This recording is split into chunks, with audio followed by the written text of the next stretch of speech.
At 0612 local time, a Ukrainian MiG-29 pilot launched into a mission that, even by the stringent standards of his Air Force, qualified as borderline insane. It was an ultra-low-level strike against a key bridge, slicing straight through the world's most saturated drone airspace. Yet what he was about to encounter, involving Russia's latest weapon, would fundamentally reshape how every air force on the planet thinks about fighting in the sky. Mission planning called the flight corridor safe. Reality said otherwise. He was about to learn that the hard way while hurtling forward at 560 miles per hour. Before diving into the main account, comment number 2 if you support Ukraine, number 3 if you support Russia, and number 4 if you love peace. The MiG-29 screamed eastward, so low that the frozen fields below blurred into a single gray-brown streak. This was the ingress phase. First, the secure rear area, then the gray zone where control flipped hour by hour. Only 22 miles remained to the release point, roughly 15 minutes of treetop flight across terrain intelligence had mapped and ground coordinators had sworn was survivable. But the sky around him was thick with hardware. Above, between 330 and 1,000 feet, Russian and Ukrainian reconnaissance drones tracked every ground movement. Below, skimming 65 to 165 feet off the deck, FPV attack drones from both sides hunted targets in an endless robotic melee. The pilot threaded the needle through the gap at exactly 165 feet, the altitude where friendly assets had been ordered to stand down and enemy activity was supposedly at its lowest. That was when his radar warning receiver screamed. The tone was unusual, not the pulsing sweep of a search radar painting him, nor the urgent chirp of a SAM lock. It was a flat, razor-sharp monotone. That meant an infrared seeker had gone active and was tracking him. Something had fired at him without any visible launch. Instinct took over. He yanked the stick back, slammed the throttle to max, and punched flares into the jet exhaust. The MiG's nose pitched up hard as extreme G-forces pinned him into the ejection seat. He was climbing for his life. Terrain masking vanished as he passed 330 feet, then 500 feet, then 660 feet. He traded stealth for a straight race against whatever pursued him. The missile, if it truly was a missile, never closed. No impact, no fireball, only the seeker tone fading as flares seduced it away into the thermal cloud. But now, at 1,000 feet, he was fully exposed. The RWR lit up with fresh threats, a book system to the south painting him, an S-300 somewhere east locking on. He had just dodged one trap only to fall into another. Then he saw them. 2 angular shapes at 1.9 miles, silhouetted against the pale early morning sky. Delta wings, roughly 11.5-foot span, loitering slowly and turning toward him. They were Geron-2 drones. The pilot paled. He had heard briefings since December about Russia's new tactic, mounting R-60 infrared air-to-air missiles on Geron-2 reconnaissance platforms. The modification turned scouts into dedicated hunters, built to kill low-flying Ukrainian strike aircraft, exactly what he was doing right now. The R-60 used heat-seeking guidance, so his radar warning gear never saw the launch. That first shot had come from nowhere because no radar had illuminated him. It was simply an IR seeker dropped from a drone that had been waiting in ambush for precisely this moment. The Duran pair banked toward him. He was about to find out whether they carried more missiles. He rolled inverted and dove, dumping continuous flares to spoil their shot angles. At 660 feet, he was still too high. The book radar had locked and was computing firing solutions. Lingering there much longer invited a launch. Yet dropping lower would hand the drones a perfect engine aspect shot from above. Another white flash, number 2, had fired. The pilot slammed the stick forward and plunged toward the deck. Afterburners roared, flares streamed behind like a comet tail. The R-60 was an older generation missile with a first-gen seeker, easily decoyed and not especially clever. He leveled at 130 feet, low enough to count fence posts whipping past. The RWR showed the book still radiating but holding fire. He had dropped into its radar blind spot, terrain shielding him and buying precious seconds. Up high, the missile chased irrelevant heat blobs. The second R-60 detonated amid the flare cloud. The Garand drones were now Winchester. They circled lazily, unable to shoot, but still vectoring something far deadlier onto his position. The pilot exhaled. He was still alive, but the evasion had shoved him north, off the original safe corridor and into uncoordinated airspace. Wrong heading, wrong altitude. When he keyed the radio for fresh steering, the reply came in fragments. Corridor compromised, looking for alternate, then static. It sounded like ground control was fighting underwater in the planet's busiest battle space. Suddenly, he felt utterly alone. He cross-checked instruments and reoriented. The release point still lay 14 miles east. The mission remained live. He just had to reach it through uncleared, unobserved sky. He turned east and firewalled the throttle. That was when he flew into the swarm. A cascade of FPV drones 660 feet ahead, slicing across his altitude band. Small, fast, jet black against the grey sky. Russian attackers or Ukrainian interceptors, he couldn't tell, and it didn't matter. At 560 miles per hour, he closed at 820 feet per second, with no option but to punch straight through. They flashed above, below, and beside the cockpit. By the time his brain registered motion, they were already astern, with fresh ones materializing ahead. His grip tightened on the stick. This was the nightmare scenario mission planners always warned about, yet nobody had a real fix for it. The Pokrovsk sector had become the highest drone density environment in human history, averaging 20 FPVs per mile of front on a quiet day. Right now, he was trapped in a full Black Friday drone search. His only play was to keep boring straight ahead. Eyes straining through the canopy, he hunted shapes against the winter sky. FPVs measured roughly 1 foot across, about the size of a dinner plate. At this speed, they stayed nearly invisible until impact. He crossed a football field distance in under half a second. If one popped directly ahead, he would have time only to flinch. His N019 radar was useless. It was built for fighters, not sausage-sized objects. The infrared search and track fared no better against cold plastic and lithium batteries. Every cockpit instrument belonged to a different style of war.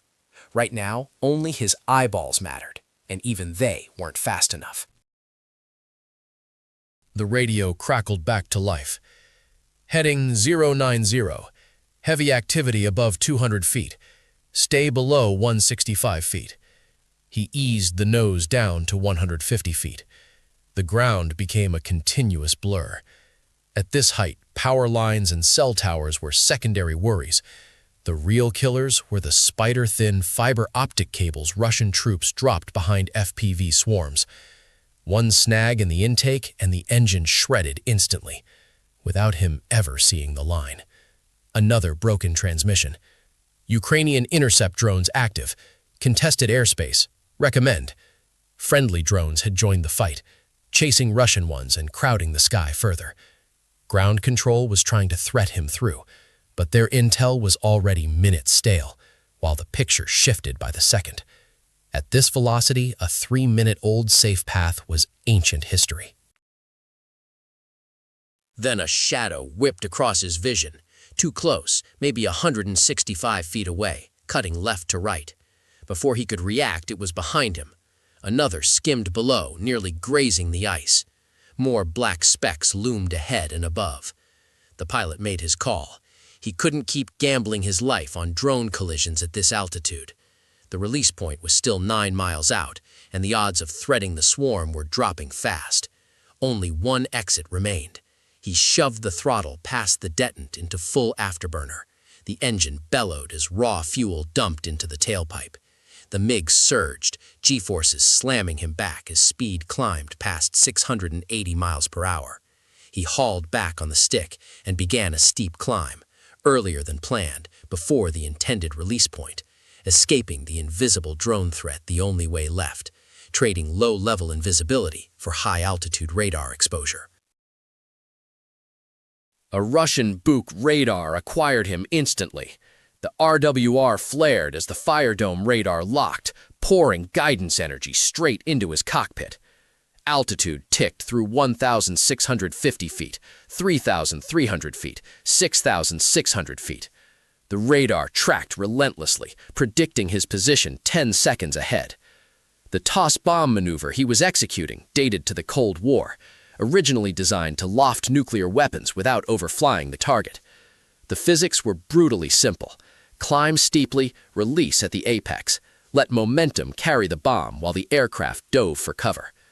Pilots had drilled the profile for decades in theory, but nobody had practiced it with a Buk M3 locked on and drones swarming nearby. Textbooks assumed a low-threat environment. Whoever wrote them had never been to Pokrovsk. The pilot held the climb, 8,200 feet, then 9,800 feet. The Buk could fire any second. But breaking off now meant reversing through the drone swarm for zero gain. The bridge was still there. Friendly troops were waiting. 11,500 feet. The tablet showed release parameters met. The Buk radar stayed locked, and the pilot knew he was betting his life on simple arithmetic. Could he drop and dive below the radar horizon before the missile arrived? At 13,100 feet, the tablet flashed amber. Close enough. He hit release. 2 solid thunks rocked the jet as the AASM Hammer bombs left the rails. Instant reaction. Stick hard forward, roll inverted, and pull into a hazardous split-S dive. The MiG's nose speared earthward, trading altitude for raw speed as the airframe neared structural limits. Behind him, the bomb's rocket motors ignited, accelerating them to Mach 0.8 for the 9-mile ballistic arc toward the bridge. The Buk fired. Missile launch warning shrilled as a 9M317M roared off the rail from the south, hitting Mach 4 in seconds. The pilot never saw it. His world was pointed straight down. The altimeter unwound fast.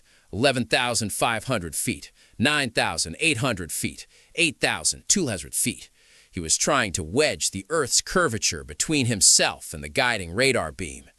The 9M317M had no onboard radar. It rode reflected energy from the Fire Dome illuminator, like a cat chasing a laser dot. If he could break that beam by sinking below the horizon, the missile would go blind. The math was merciless. Missile closing at 4,600 feet per second from 5 miles away. Impact in roughly 6 to 7 seconds. Time to reach safe altitude, about 5 to 6 seconds. Margin for error, 1 second. The pilot held the dive. 6,600 feet, 4,900 feet. The airframe shook violently near stall buffet.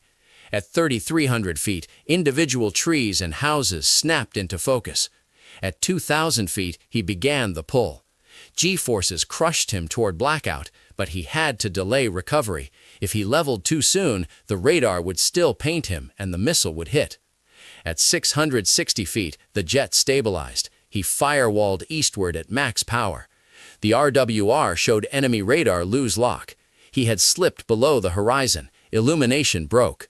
The seeker lost track 3 seconds from impact. The missile climbed in a final futile arc and detonated overhead, fragments raining onto fields. The pilot exhaled. He had survived, and the bombs were away. But now came the next lethal task: reverse course westward through the same drone swarm he had just escaped, because it was the only road home. He dropped back to 130 feet and pushed ahead. 15 miles away, the 2 French bombs flew their profile. Rocket motors burned for 15 seconds, lofting them along a ballistic path toward bridge coordinates. Each munition fused 3 technologies: nose-mounted GPS plus laser gyro guidance, mid-body rocket motor, and tail control surfaces adjusting up to 50 times per second. French engineers built them for 43-mile standoff in clean GPS environments. But Russian GTEL jammers in the sector had been degrading navigation signals for months. Precision weapons suffered across the board. JDAM bombs missed, drones wandered, artillery rounds drifted dozens of yards. The jamming here was exceptionally potent. Inside each bomb, the GPS receiver fought to hold signal. Though far tougher than civilian units, it wasn't invincible. Position error crept from centimeters to several yards. The onboard computer sensed the degradation and switched to pure inertial. Laser gyro accelerometers calculating position from physics alone. No satellites required. Accuracy fell from 3 feet to roughly 33 feet. Still lethal, but direct hit probability now hovered at 50-50. The pilot faced similar odds flying back into drone country. FPVs swirled everywhere, Ukrainian and Russian birds mixing into chaos. Radio remained spotty. Ground control struggled to thread a path through airspace that changed faster than anyone could track. No more high climbs. The book already knew his altitude band, and he lacked fuel for another afterburner sprint. Only option, straight, low, and fast, praying luck held. At 560 miles per hour, he covered 820 feet per second. A drone appearing 1,650 feet away gave him 2 seconds to react. Too little to evade, just enough to flinch. He punched through their wake turbulence and never slowed, because home lay only forward. Radio crackled. Impact in 30 seconds. Stable trajectory. The bomb still closed on the bridge. 20 seconds. An FPV flashed 165 feet dead ahead. He twitched the stick, but it was already astern before the input registered. Still alive. 10 seconds. Drone density thinned near friendly lines. Transmission sharpened. Roadrunner 24. Standby impact. Awaiting BDA. The pilot crossed back into Ukrainian airspace at 0617. He never saw the explosions, already 12 miles clear. Fuel warning lights glowed amber, hands shook, but then the words came. Target hit! Target hit! 15 miles behind, the 2 French bombs struck the eastern span of the Pokrovsk Bridge almost simultaneously. The first punched through 18 inches of concrete before detonating, shattering load-bearing structure. The second slammed into the collapsing span and finished the job. The bridge, Russia's primary crossing and staging point for 3 straight weeks, collapsed into the frozen river below. Comment number 2 if you support Ukraine, number 3 if you support Russia, and number 4 if you love peace.